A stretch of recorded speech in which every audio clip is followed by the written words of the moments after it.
to look at our circumstances, and when we do, it's easy to come away with the idea that things are falling apart.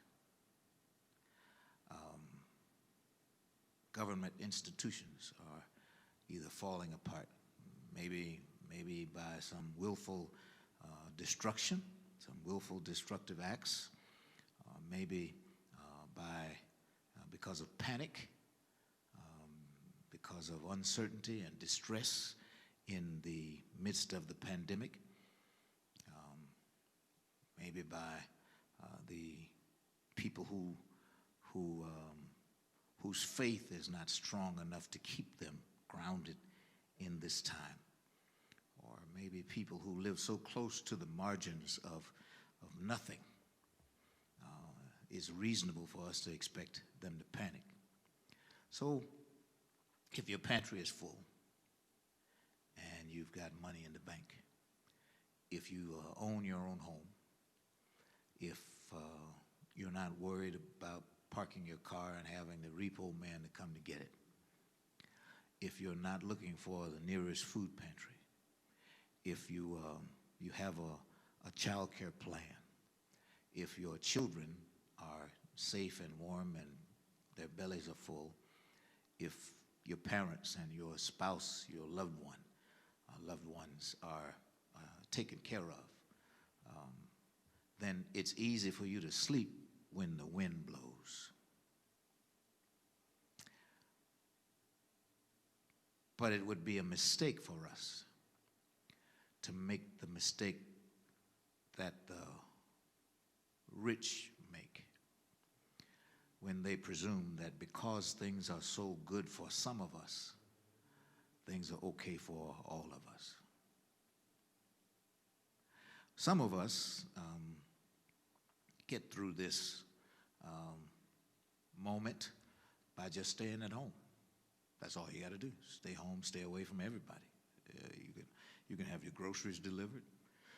You don't have to leave home for anything except to go to the doctor, and you can go to the doctor in a virtual way. The doctor charges you the same thing for just looking at you on your computer, on your telephone, that she'll charge you if she gets to check your heart rate. But in a virtual environment, she doesn't check your heart rate. She doesn't check your respiration. She doesn't listen to your belly to see if your guts are working and your stomach is processing food. She doesn't take your pulse, doesn't take your temperature, none of those things in a virtual environment. And yet they invite us to virtual appointments in the same way that they've invited us to appointments in real life. And so if you have conditions that, in your estimation, really benefit more from an in-person visit, you might be more unsure about a virtual medical appointment. How do you get a virtual dental appointment? So you get a virtual root canal, a virtual tooth extraction, virtual caps on your teeth. There's some things that cannot be done virtually. And the more we feel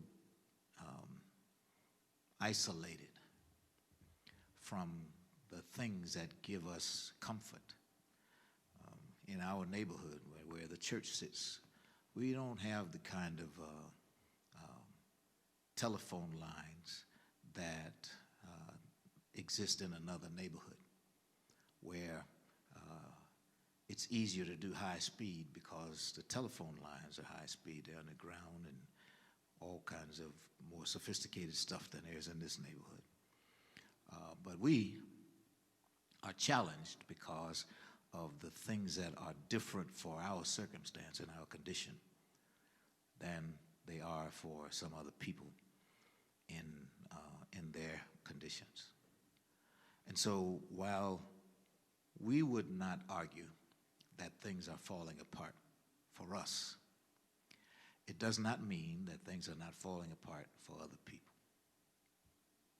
And so I want to talk tonight about when things are falling apart, when things fall apart.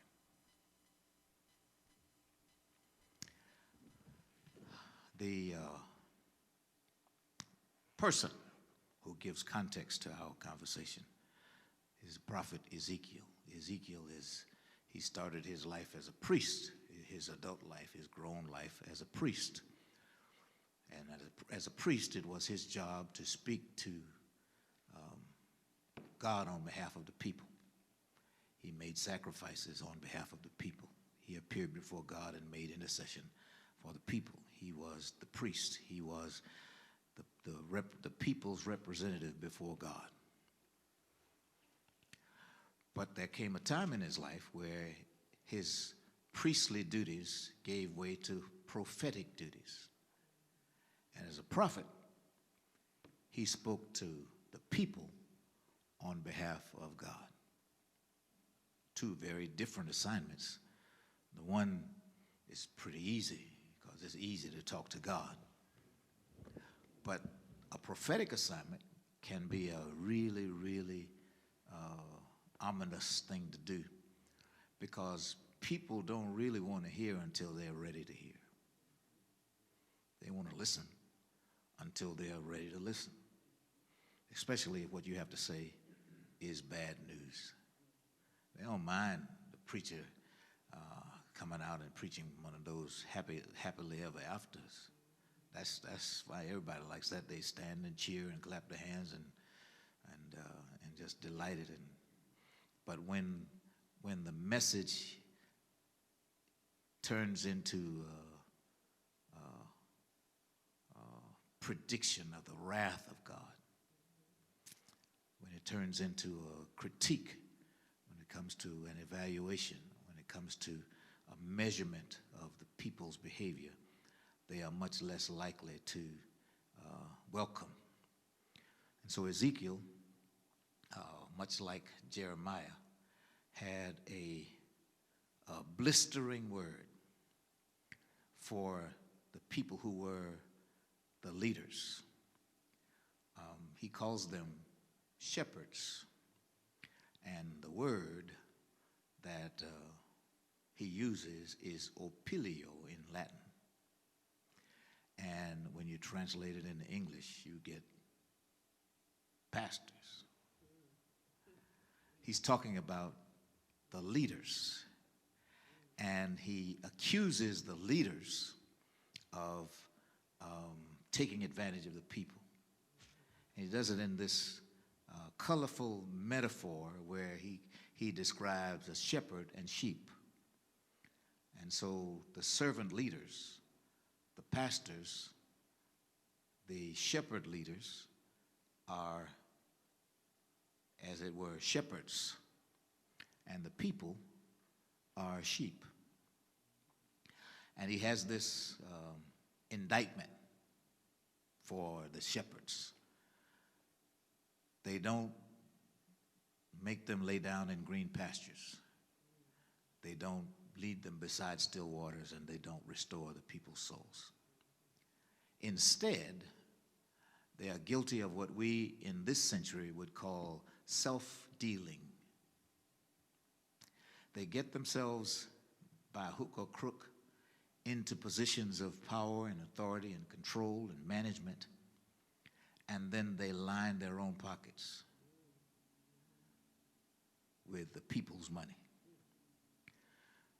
They don't care for the people. They don't care much about the people. Instead, they take advantage of the people. And Ezekiel, like Jeremiah, indicts them in the name of God. They don't rule. They don't guide.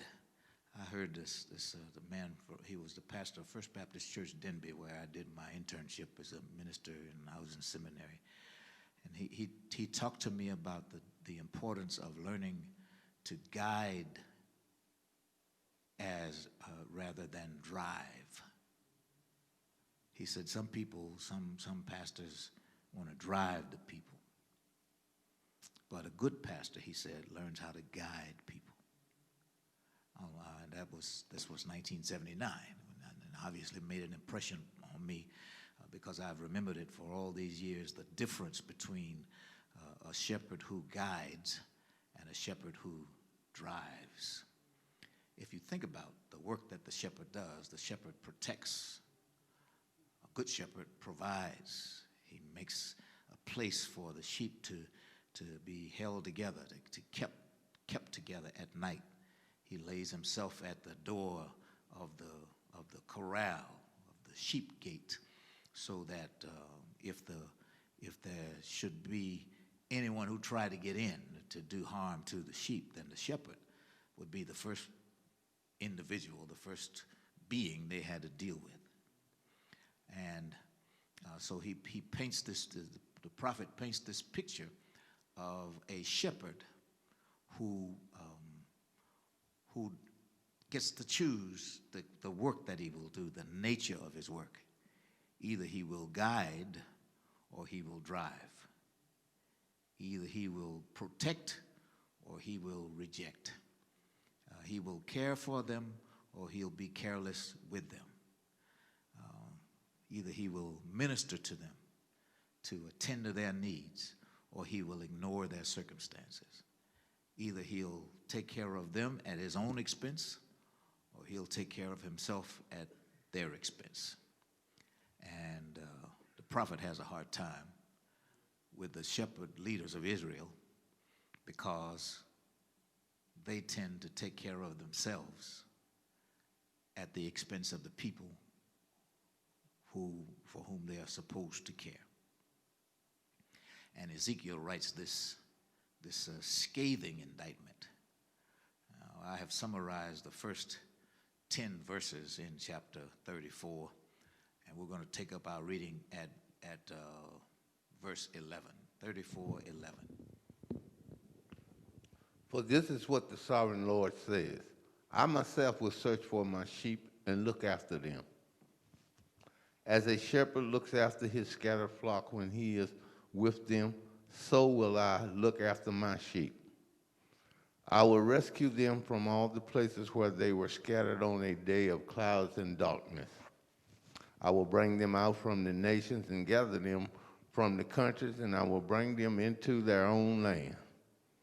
I will pasture them on the mountains of Israel, in the ravines, and in all the settlements in the land.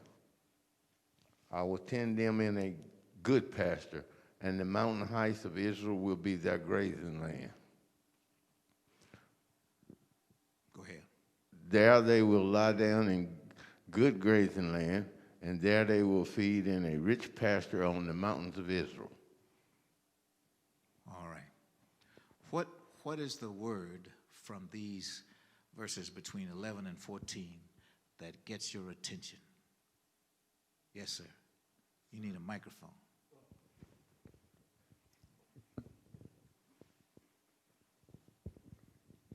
It's on. Sounds like it's on. It's on now. Yes. The words that it got me as you was reading was search. Mm-hmm. He will look after them. Uh-huh.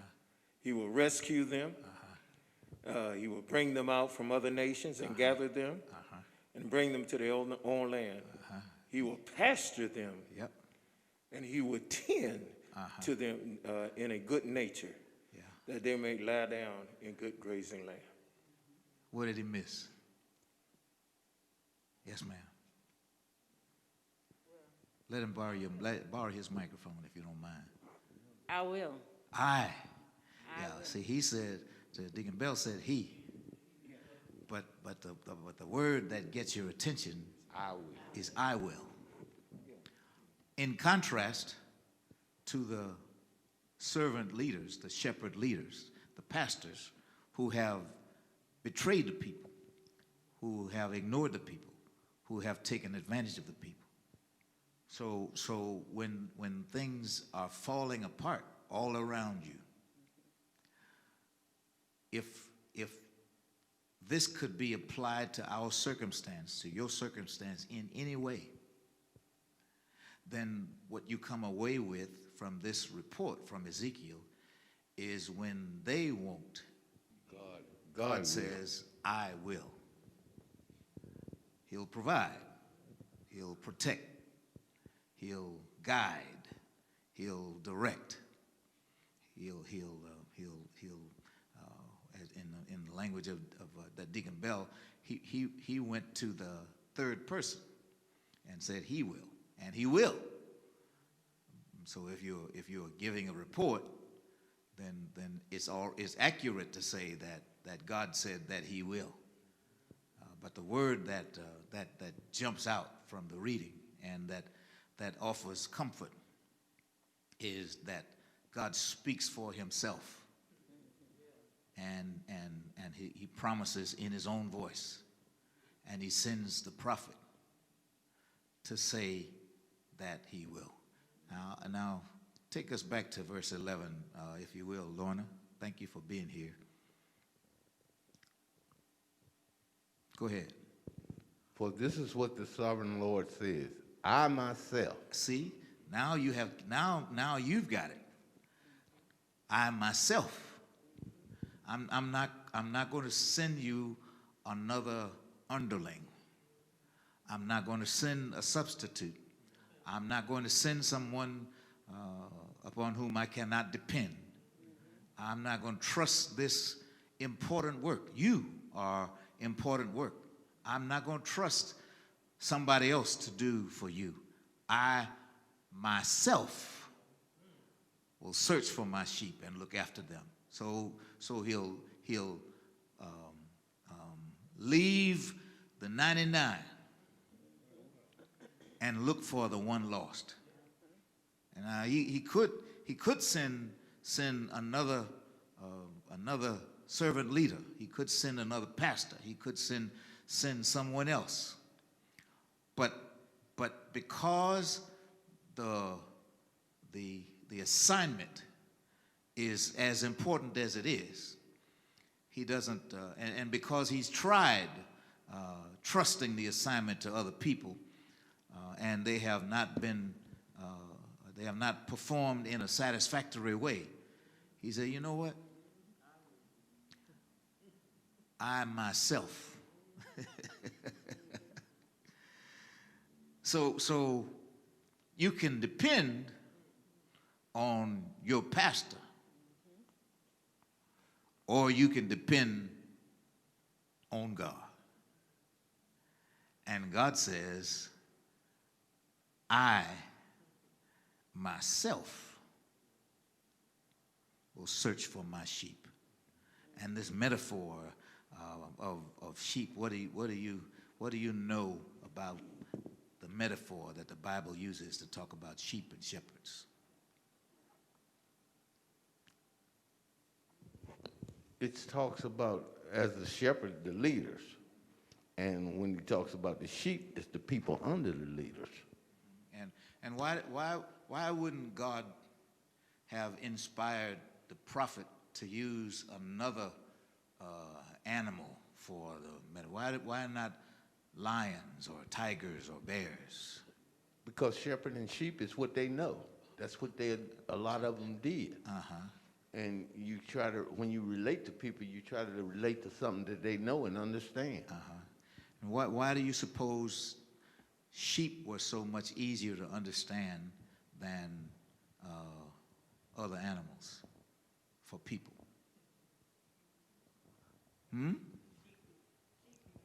What does that mean? That means sheep follow sheep.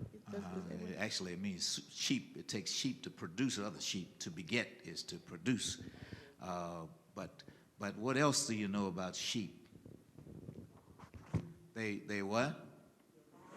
They're vulnerable, yes? And they are easily led, their mannerism, they're not rebellious. Sheep are mild and tender, and sheep needs more care and attendance than other animals out there. Yeah. They're more likely as likely to be misled as they are likely to be led. I've never been much of a dog person, and I don't know much about. I had two dogs in my childhood, Flappy and Vodka. Don't ask me how they got their names. I don't know how they got their names. I wasn't 12 when they were around. But they seemed to come and go as they pleased in those days. We didn't have leash laws, and I didn't know where Flappy had been. He left in the morning and he came back at time to eat. And that's probably what killed him. Somebody poisoned him, and they came home and died. But I've since learned that dogs can be trained to do as their masters say. You call the dog's name, you give the dog a command, to teach the dog to respond to the command, and if he responds properly, you give the dog a reward. Sheep, on the other hand, don't travel in packs. They travel in herds or flocks. And they don't follow the lead sheep. They follow the shepherd. Much more like us than dogs or any other animal I can think of. And so to compare human beings to sheep, it makes sense to compare those who would lead human beings to shepherds. And so this word can be translated as shepherd, or it can be translated as pastor, and it has no religious connotation when you apply it to sheep. Its only meaning has to do with leadership and responsibility. So that the expectation is the person who's been given the assignment to protect, to care for, to provide for, to guide and direct is that he leads, he's responsible for a group of animals that are easily misled, easily led astray, easily lost, can't find their way. That's what happened to Mary's little lamb. His fleece was white as snow. Yeah, he followed her to school one day. That was against the rule.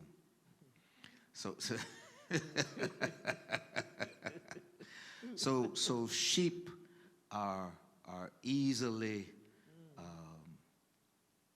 led astray, and in this instance, the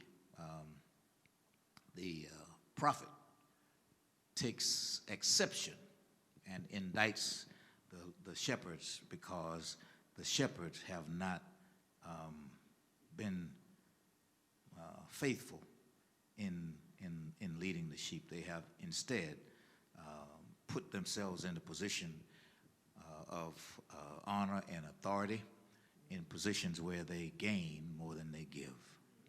And the prophet has a problem with that. At this time, the people are either still captives in Babylon, or they are in the midst of their return, in the midst of their migration, in the midst of their release from Babylonian captivity and on their way back to Israel. If they are like most people, and I contend that they are like most people, there are those who have been in position to exploit the circumstances. In Babylon, there was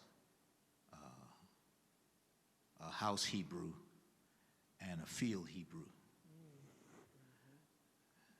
And the house Hebrew just did whatever Massa said. And the field Hebrew was following different guidance and was more likely to be rebellious. Well, the house Hebrew probably got into a position where he advanced in spite of his circumstances.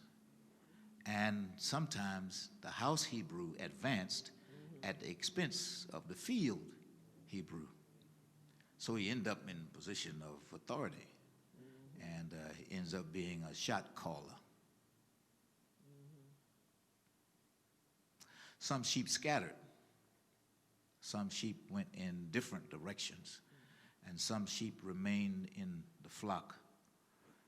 But all around them, because of the unfaithful shepherd, who was more interested in himself than the sheep, all around them, things were falling apart. And so Ezekiel steps in with an indictment, and we've read part of that indictment. And a part of this includes a promise that after the exile, there would be a return to the glory days of Israel. Now, I'm interested, Reverend Falcon, in knowing how your favorite translator does these words. The first verses 11 through 14.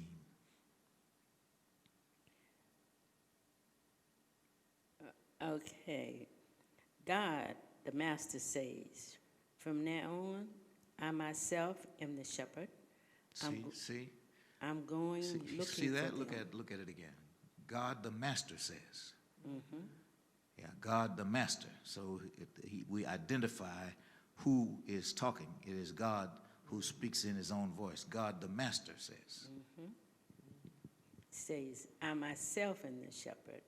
Mm-hmm. I'm going looking for them. See, I'm going looking for them. Mm-hmm. As shepherds go after their flock when they get scattered, I'm going after my sheep. I'll rescue them from all the places they've been scattered to in the storms. I'll bring them back from foreign peoples, gather them from foreign countries, and bring them back to their home country. I'll feed them on the mountains of Israel along the streams among their own people. I'll lead them into lush pastures so they can roam the mountain pastures of Israel, graze at leisure, feed them in the rich pastures of the mountains of Israel. And I myself will be the shepherd of my sheep. I myself will make sure they get plenty of rest. I'll go after the lost. I'll collect the strays. I'll doctor the injured. I'll build up the weak ones and oversee the strong ones so they're not exploited. Yeah. See all the possessive language. I and my. Yeah. The strong ones. He acknowledges the fact that all the sheep are just not the same. I had a discussion in my office some years ago with a brother in Olive Grove, and I said to him, I'm confident that I treat everybody the same. And with matching fervor, he came back at me. He said, you can't treat everybody the same. It was a great lesson for me. We were going at it in my office, and it was a pretty contentious discussion, but it was an important lesson, an important bit of instruction for me to hear him say that I shouldn't think more of myself because I treat everyone the same. And in that moment, it occurred to me, I guess you can't treat everyone the same because everyone's needs are different.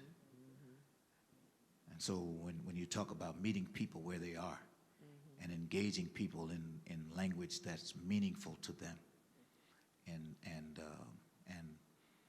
trying to see things from another person's perspective, and recognize that when you turn around, stop talking to Deaconess Parker and start talking to Deacon Stokely. There's some Deaconess Parker has some interests, some concerns, some needs, some worries that are all the way different from Deacon Stokely's interests, concerns, needs, and worries.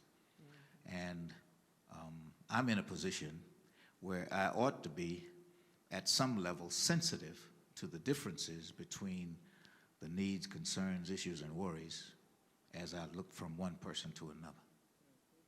And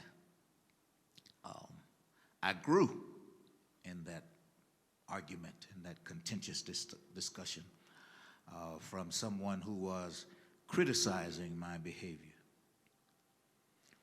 So a criticism can be constructive, can be beneficial if you are willing to take the criticism and find the value in it. And so that has helped me in the time ever since I had that hot conversation in my office that night a long time ago.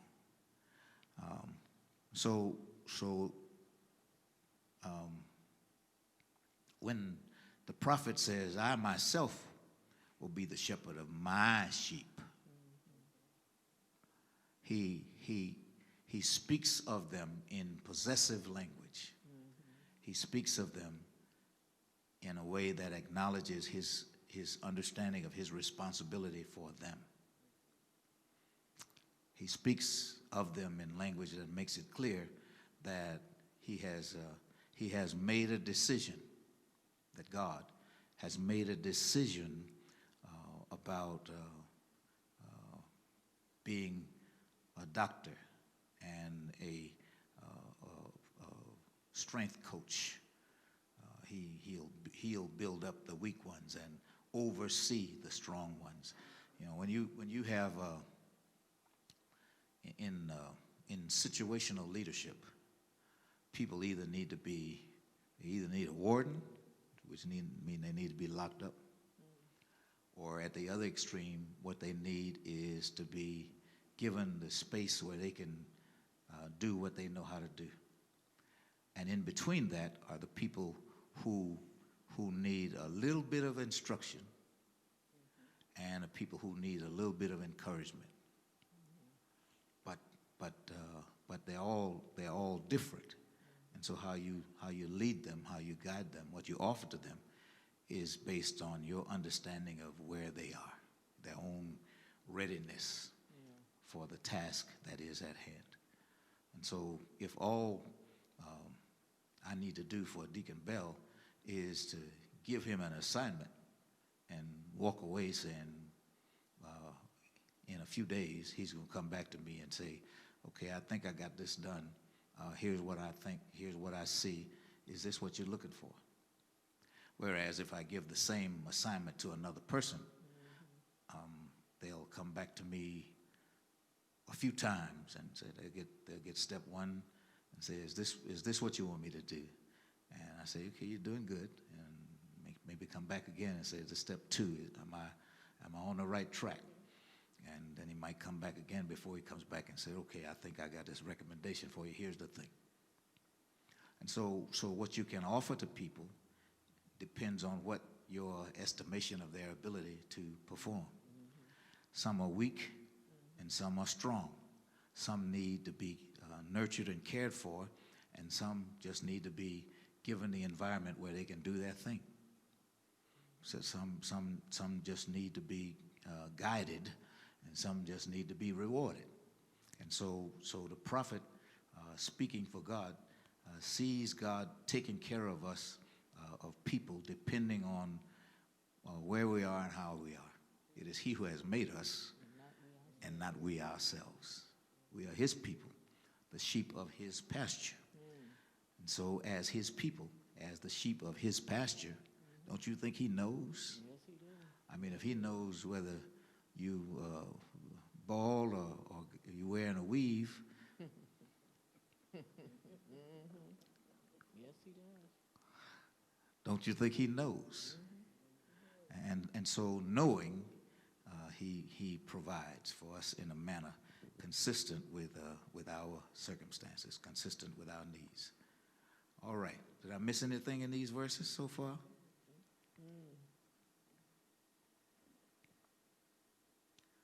Y'all good? Yes, ma'am. And I think, well, that is the awesomeness of the shepherd. The shepherd, even in the midst of the herd, all of these many, many sheep that they may have, he sees each sheep as an individual and can address each individual need for the sheep according to what that sheep might need. And like you were saying earlier, it's so important that we are not clumped together, although we are together.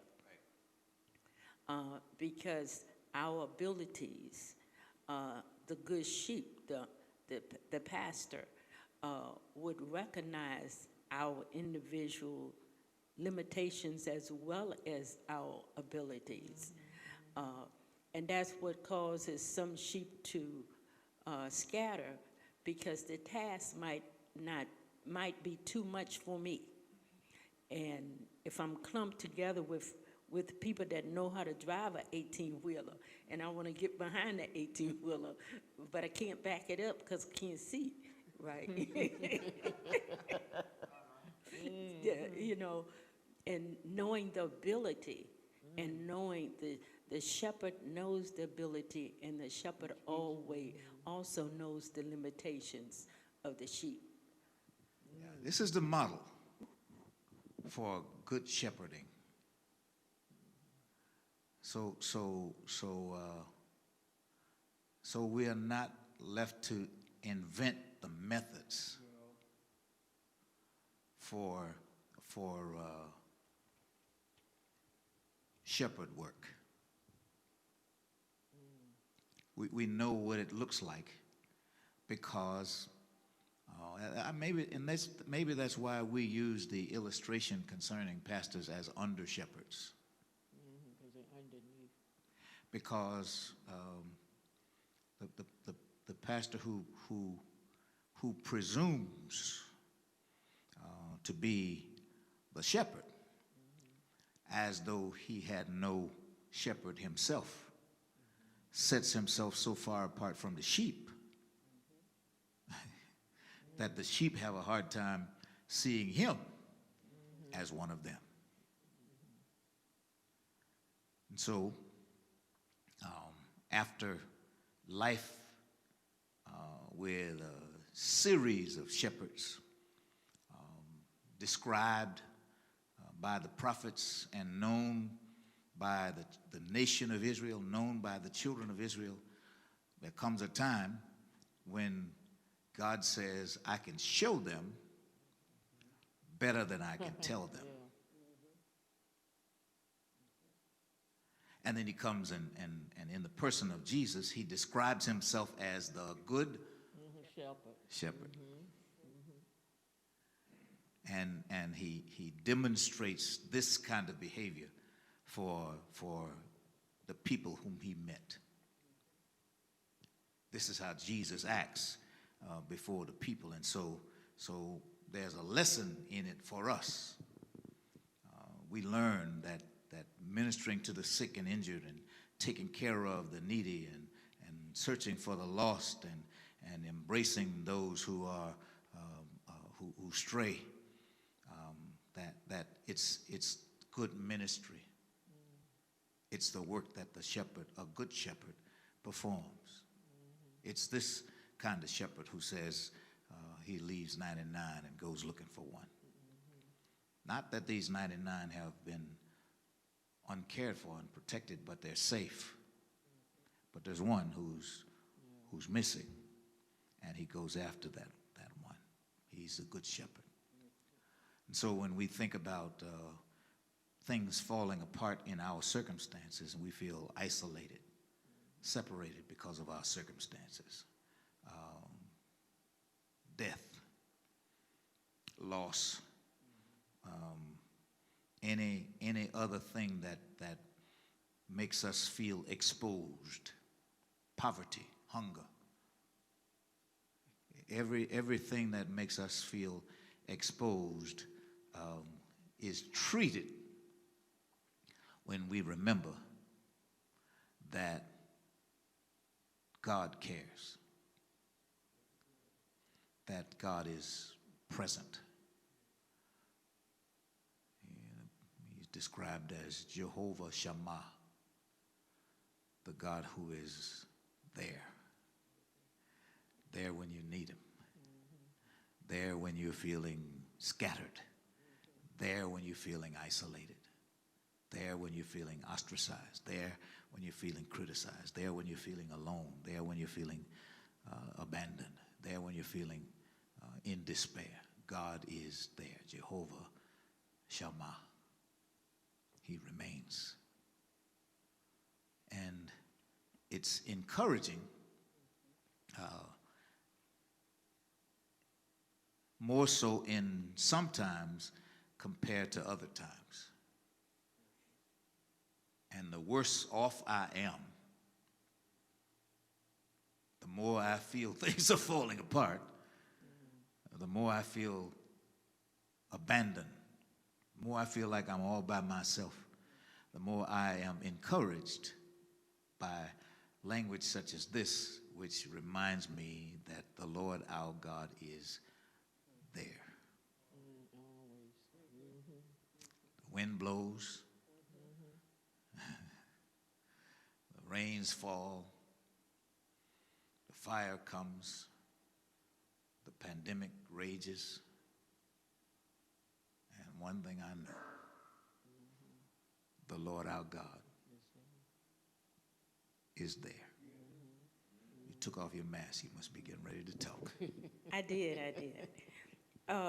And looking at the scriptures, and when things are falling apart,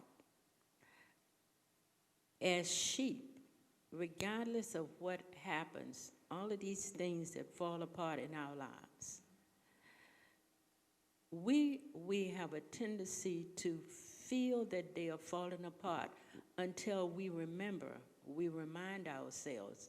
Everybody needs somebody that they know that they can go to that can glue it back together. And regardless of how difficult it is, regardless of what the situation is, everybody has to have that, to know that that shepherd is there. Even the pastor that have the sheep, the pastor, and that's back to the under shepherd. The pastor is the under shepherd of the sheep, but then the under shepherd has the shepherd to go to, because even in the under shepherd's life, everything could look like it's falling apart, but I got the shepherd to go to. And I think that if we would, in today's world, what's going on in today's world, and we could remind ourselves about the shepherd that in these scriptures is named everything that life can throw at you. And it's one that shepherd said, I will come looking for you. I will fix it. I will, even down to the weak and the strong ones that say, oh, I got it all together. I will make sure that you're not exploited, and that I will, when things are falling apart, if we could just put it in our minds and put it in our hearts, that the shepherd say, I will, that's good. Yeah. Preach, Reverend. That's a good word. Amen. And it's blessed assurance. knowing that when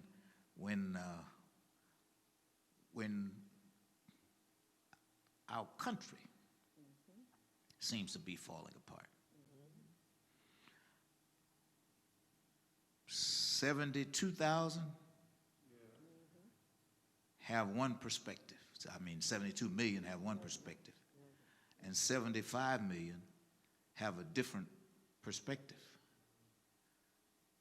If they were lined up on the battlefield, there'd be some on this side and some on this side, but there'd be almost as many people on that side as there are on this side. Which means as you walk down the street,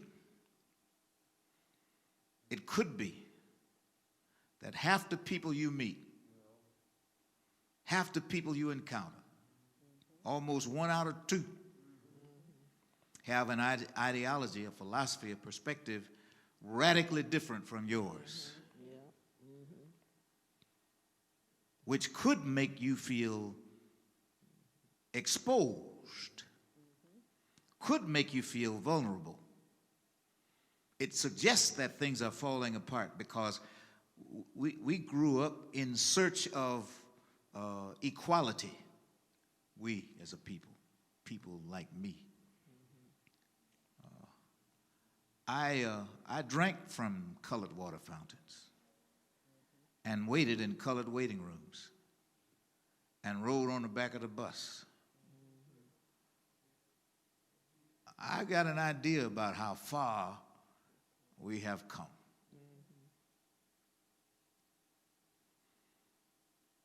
And so when there's a notion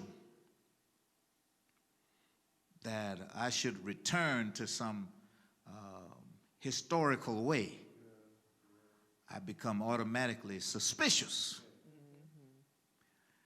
And when 72 million other Americans raise their hand and say, yeah, I think that would be a good thing. I don't know how far we've come. And so it feels like things are falling apart. My brother Fred, who I told you about before, was the director of continuing education at Mississippi Valley State University. And he chuckled when he told me the story about an administrator at Valley who tried to fire one of the employees. And the employee refused to leave. And what the administrator said to Fred was, I tried to fire him, but he won't fire.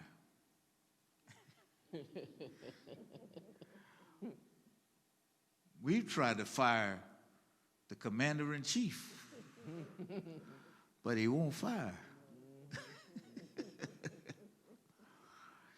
And in the middle of it, he orchestrates this chaos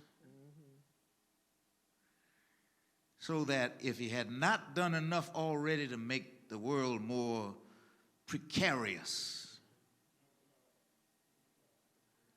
he has taken it to himself, and it seems made it his mission to destroy some more stuff before he goes out of office. It's worrisome because things are falling apart. But I'll be able to sleep tonight because when things were falling apart in Israel, God spoke to the prophet and said, tell the people, I will. So I have this confidence that should all that I hoped for most of my life that had to do with having equity and fair play, being rewarded for my efforts, and being treated with kindness and careful regard, for coming to a place where I value the notion that we are to love one another as God has loved us. And then I run into somebody who says he loves God, but he doesn't love me.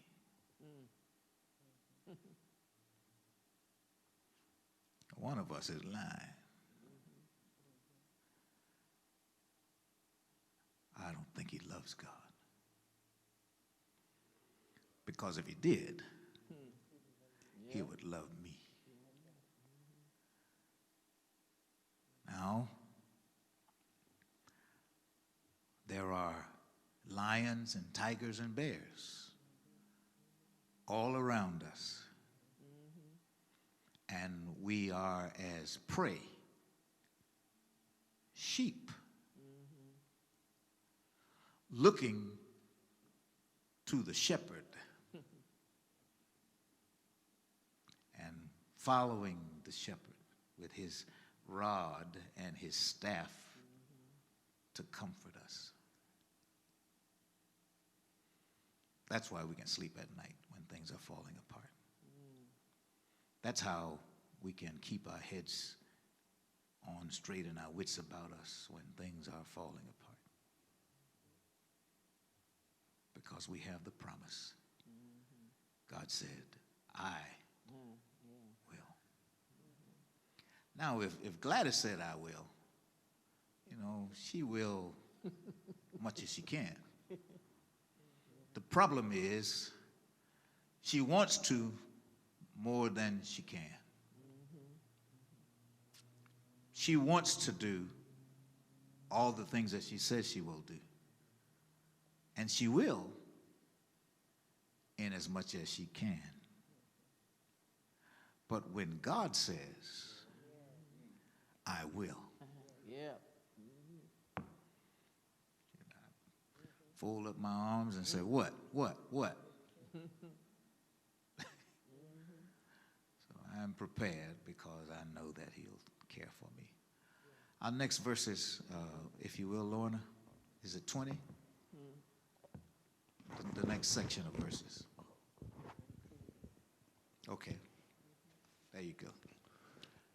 Therefore, this is what the sovereign Lord says to them.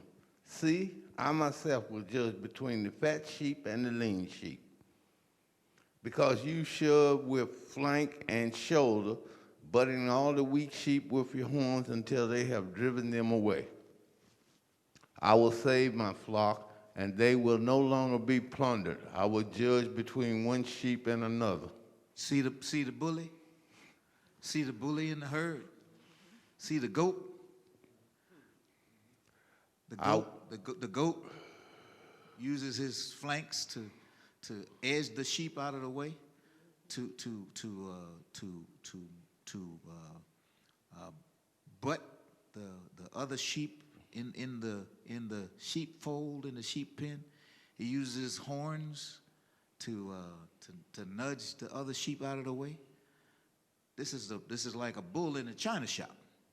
This is the one who has, by physical prowess in this instance, the strength to take over the sheepfold, to take over the herd. So he has the physical power to push all the other sheep around. He has the institutional authority to push all the other sheep around. He has the charisma to redirect the sheep in the manner that he would choose for them to go. And so he uses his physical prowess, he uses his charisma, he uses to his advantage his own horns. He's got horns, and everybody doesn't have horns. To intimidate, to frighten, to scatter the sheep in the sheepfold. He incites the herd, and when the herd is incited, the shepherd, the pastor, the leader, the one who's responsible, scatters the sheep instead of drawing them together. Can you see that image? Put up verse 21 again, please, Lorna. He's talking to the pastors, talking to the shepherds, talking to the leaders. Because you shove with flank and shoulder. That's the bully. You butt all the weak sheep with your horns until you have driven them away. He gets in the herd, in the flock. You call sheep a flock. You get in the flock, and the flock is tight. But when the assignment is to gather the flock, instead you run them off, drive them away. And the next verse, please.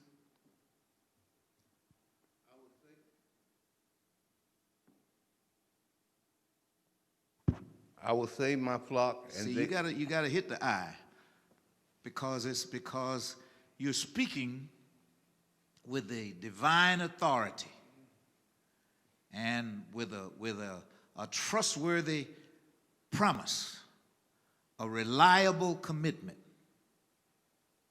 And so you say, I will. I will save my flock. My flock, my flock. We are his people and the sheep of his pasture. And they will no longer be plundered.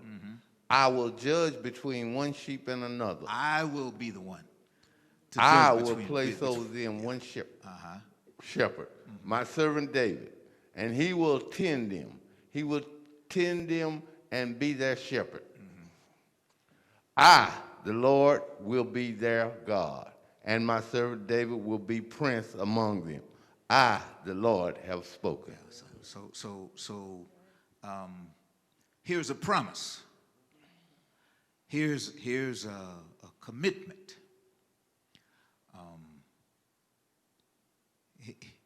Here is an acknowledgement of the condition of the circumstance. Sometimes, for me, I feel alone. I feel isolated. I feel misunderstood. I feel like some don't see and some see and don't care. I want to be wanted. I want to be needed. I want to be seen. I want to be cared for. I want to be cared about. And it's probably never as dire as it feels to me. But it doesn't matter that it's not really as dire, because it's what I feel. And what I feel is what I feel. They're my feelings. And so when I read words like this, where with the divine authority, God promises that he is in touch with the feelings of his people. They don't have to make excuses for not being strong. They don't have to make excuses for not being smart. They don't have to make excuses for what they don't have. They don't have to make excuses for flaws in their personalities. They don't have to make excuses for the things that they've failed to do when they've worked as though they were using their own strength. He says, I got you. I've got you. That's what I want. That's what I need when I feel like things are falling apart. I just need to be able to look up. I remember telling you one time about the way my boys, is hard to imagine now because they're both taller than me now, both stronger than me too. But sometimes when they, no doubt when they felt the need for protection, for provision, for closeness, they would walk up to me and stand in front of me and hold up their hands like this. And that meant pick me up and hold me and reassure me that everything's going to be all right. And so, in one way or another, the children of Israel, some feeling strong, they don't need any help, they're going to be all right. He says, I'll watch over them. I will oversee them because they are not as strong as they think they are. And some are weak. And he says, I will protect them. I will provide for them. Because they don't know it, but they're not on their own. They've got help that they don't know. So it's the weak ones who are inclined easily to look up and put their hands in the air and say, pick me up, Lord, and hold me. And it's the strong ones who, when they find out that there's some things that they don't know, and some things that they can't see, and some things that they can't do, who reach a point where they learn that they have limitations. But the strong need not despair, because he says, I will oversee the strong ones. He didn't leave us to our own devices. There's a notion that among some Christian thinkers that the God who created the earth, the planet, had set the world in motion on its axis, spinning, and then abandoned the world and left it, so that what has happened on the planet since creation has happened absent the existence, absent the participation of God. And then there are people like us who believe that goodness and mercy follow us, who believe that God never leaves or forsakes us, who believe that God sees and knows. And since God sees and knows, we rest on his promise that he'll return for us.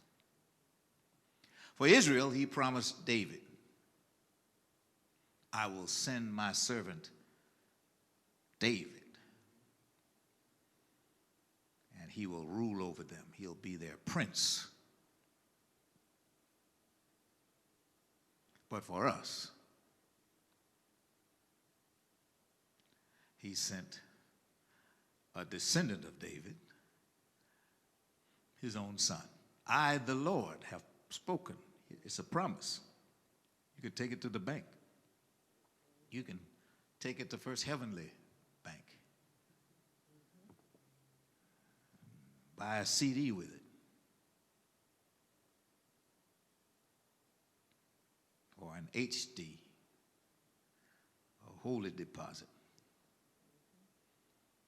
Because you know it's good because it's his word.